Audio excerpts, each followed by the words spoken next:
Sejauh yang saya tahu memang ada beda tafsir di kalangan para ulama tentang ayat nikah beda agama itu. Maka kalau saya, ya versi filsafatnya begini.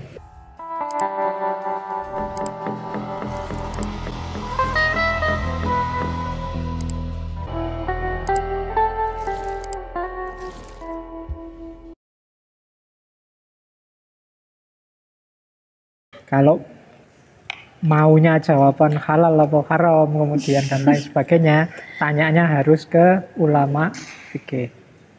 Jadi yang ngerti fikih. Jadi nanti begini, sejauh yang saya tahu memang ada beda tafsir tentang ayat nikah beda agama itu.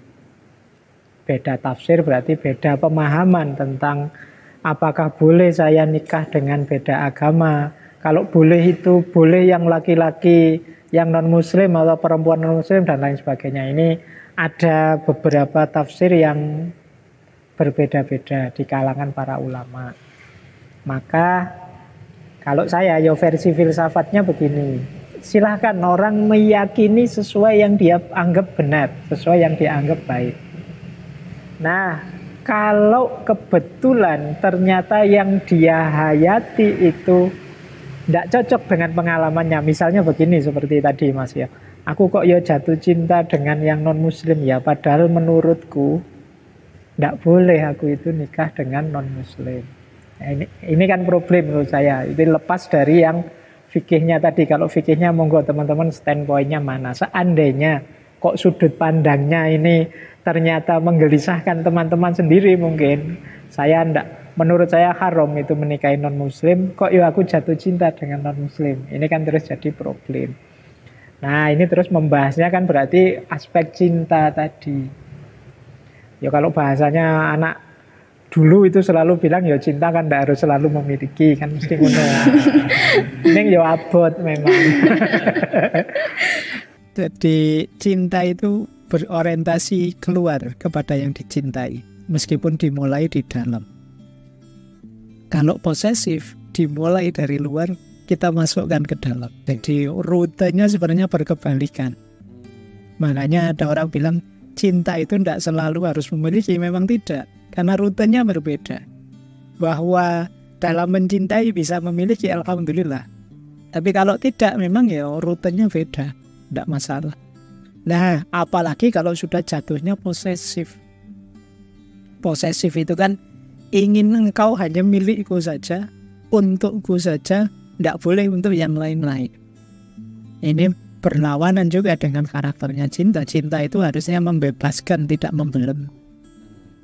Justru hadirnya cinta itu membuat kita bisa mengalahkan ego, bukan memanjakan ego. Dan itu lagi-lagi kebalikannya posesivitas. Jadi kalau ada yang bilang, ngapain cinta kalau tidak harus memiliki? Tidak harus begitu memang. Cinta tidak harus memiliki. Kita bisa mencintai tanpa memiliki. Dan bisa saja kita memiliki tapi tidak mencintai. Dua hal itu tidak bisa harus selalu jalan dan bareng. Jadi kalau sekedar kepemilikan, apalagi menikah, kalau ada istilah dalam bahasa Arab itu ya, mahabbah itu syai'un, nikah itu syai'un akhir. Cinta itu sesuatu, menikah sesuatu yang lain. Jadi tidak bisa disama-samakan. Bahkan saya membaca ada di beberapa peradaban, termasuk di Tiongkok kuno, itu cinta itu justru tidak boleh mendahului pernikahan. Kalau satu keluarga ngerti ini sudah pacaran dulu, itu malah dipisahkan, tidak mungkin dinikahkan.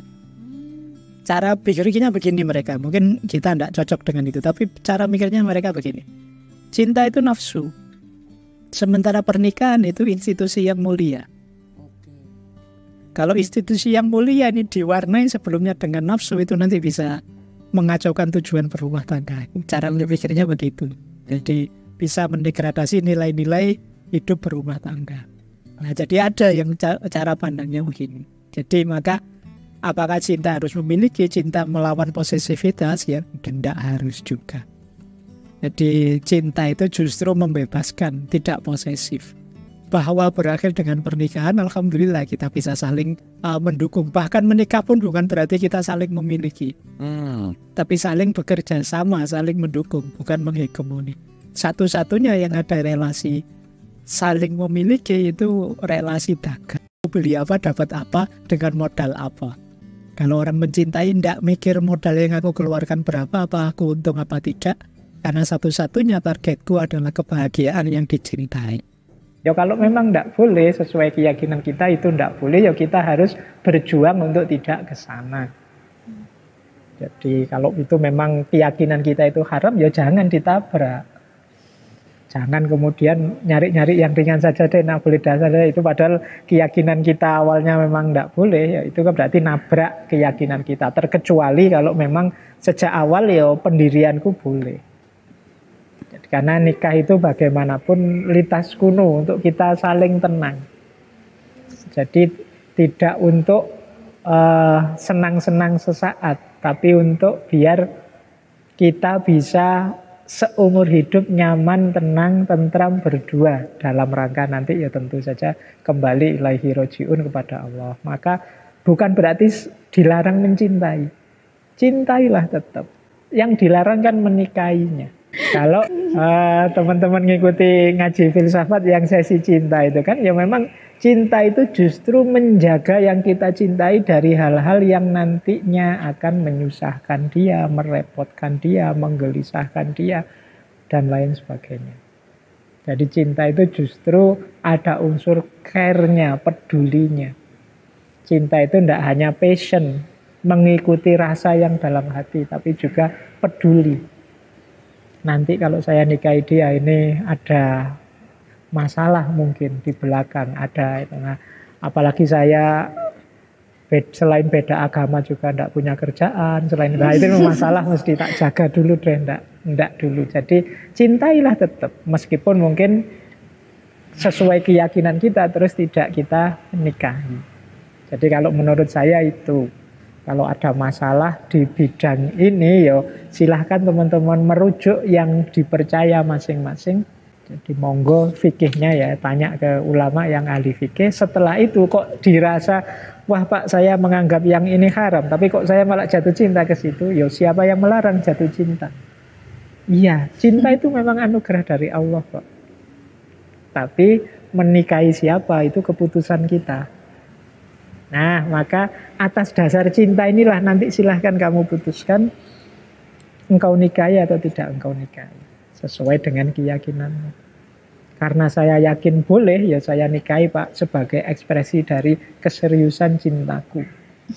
Karena saya yakin tidak boleh Pak, maka saya tidak menikahi, tapi saya tetap mencintainya, memberikan yang terbaik untuknya meskipun tidak jadi pasangannya. Ya, kan bisa begitu. Jadi tidak harus dibuat ruwet dan tadi saya tegaskan para ulama itu beda-beda ya. Itulah memang manusia. Jadi pemahamannya orang itu tidak bisa kita memaksa orang agar pendapatnya sama. Jadi fitrahnya manusia itu memang ya beragam. Yang kemarin rame itu kan ketika masing-masing pandangan memaksa orang setuju dengan perspektifnya, terus jadi konflik. Yang sering jadi masalah kan di situ. Padahal kan kita sudah menerima bahwa manusia itu ya macam-macam pendapatnya, macam-macam pandangan. Boleh kita menyatakan pandangan kita, yang tidak boleh memaksakan, apalagi dengan keras, apalagi secara zalim pada orang yang beda pandangan dengan kita. Jadi monggo saja. Kalau level fikihnya menurut saya ya karena ada beda-beda pendapat, silahkan jalankan sesuai yang diyakini. Tapi level cintanya tadi bukan berarti terus tidak menikah berarti berhenti mencintai. Kalau karena tidak jadi menikahimu, sekarang cintaku bubar saja, ya kemarin bukan cinta sebenarnya. Ada pamrih-pamrihnya pasti. Entah pamrih kesenangan atau pamrih apa pasti ada. Target utamanya orang mencintai itu ya dalam rangka membahagiakan yang dicintai, apapun jalannya. Termasuk jika itu harus menikah. Termasuk pula jika itu pun harus berpisah. Jadi yang ada di pikiranku hanya kebahagiaanmu saja, bukan yang lain. Karena dalam cinta egoku musnah. Cuma ini ya kalau bahasa filsafat itu sangat berat nyampe di titik ini.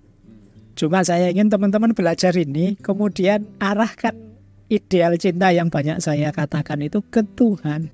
Jadi nanti arahnya ke sana. Kalau kita mampu seperti ini dengan pasangan kita, ini pelajaran yang luar biasa untuk kita mencintai Tuhan. Makanya ada cerita itu ada seorang sufi namanya Syekh Abdurrahman Jami. Dia nulis cerita tentang Yusuf Zulaikha itu. Di bagian awal dia cerita ada seorang anak muda menghadap seorang guru sufi. Dia ini minta dibaiat, wahai guru, saya ingin jadi sufi, ingin jadi wali saya. Saya dibaiat. Kata guru sufi ini, belum, kamu belum mampu, kamu pulang dulu, jatuh cinta dulu. Jadi kalau kamu belum jatuh cinta, kamu belum tahu rasanya mencintai. Ketika kamu tahu, batinmu lembut, kamu bisa mencintai. Terus itu, maka jangan nanggung-nanggung kalau mencintai. Jangan berhenti di nafsu, jangan berhenti di posesivitas, jangan berhenti di untung rugi. Bahwa ada terminal itu yang dilalui mungkin manusiawi, tapi lanjutkan sampai ke titik murninya cinta. Kalau masih ada pamrih-pamrihnya sementara, ya dinikmati saja sambil semoga pelan-pelan pamrih ini bisa terkalahkan. Jadi saya tidak menyebut itu bukan cinta, tapi semoga berproses ke arah cinta yang lebih murni. Sama seperti hubungan kita dengan Allah kan begitu. Kita masih banyak berpamrih kan. Sholat, iya masih minta ini, minta itu. Ya Allah, saya sudah sholat duha, istiqomah ini. Katanya rezekinya lancar. Saya tunggu kapan rezeki lancar. Iya, jadi ini relasi yang masih berpamrih. Tapi wes monggo lah, jalan saja, tidak apa-apa. Itu toh sudah rute semakin dekat dengan Allah. Tapi jangan berhenti di situ. Sama dengan cinta kita pada pasangan tadi, mungkin masih level dagang, masih level bisnis, tidak apa-apalah. Tapi jangan berhenti di situ, lanjutkan sampai titik paling murni. Ketika ego kita terkikis, kita tidak lagi minta ini, minta itu, tidak lagi mewajibkan ini, mewajibkan itu, saling pengertian. Yang sini ingin membahagiakan sana, yang sana juga ingin membahagiakan sini.